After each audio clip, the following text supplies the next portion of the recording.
C'est-à-dire que le fondateur, l'initiateur, c'est celui-là même qui nous permet de pouvoir vivre toute cette expérience, que ce soit cette expérience de vie, que ce soit tout ce qu'on fait, peu importe dans la vie de tous les jours. D'autres même se lèvent aujourd'hui, ils disent que non, ce créateur-là n'existe pas. Il n'y a pas de Dieu, il n'y a personne. Nous vivons comme cela.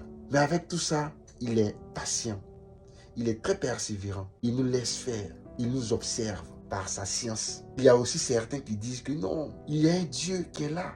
Parce qu'on ne peut pas voir toutes ces belles créatures-là, les cieux, la terre, les océans, les montagnes. On ne peut pas voir toutes ces créations-là et dire que ça a poussé ou c'est sorti du hasard. Il y a forcément un Dieu qui l'a créé.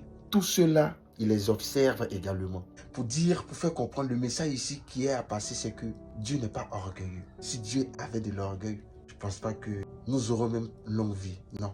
N'oublie pas qu'à l'hôpital, il y a des personnes qui sont nées aujourd'hui et sont même décédées aujourd'hui. Donc, tu as longue vie par rapport à eux. Avec ce que la majeure partie des gens pensent de lui ou font et jettent tout sur sa responsabilité. C'est-à-dire même que le créateur, l'initiateur même, n'est pas orgueilleux. Il accepte tous nos défauts et nos qualités confondues. Et il nous observe. Il nous observe parce qu'il y a un jour qui est le jugement dernier. Et chacun a le monopole de pouvoir manier, de pouvoir vivre comme il veut. Sauf que lui, il nous observe.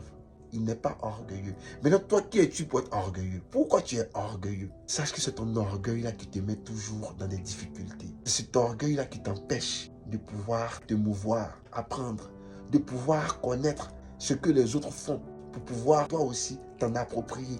Il faut baisser cet orgueil. Il faut même diminuer le degré de cet orgueil-là. Si vraiment tu tiens à connaître, à aussi te propulser pour aller de l'avant.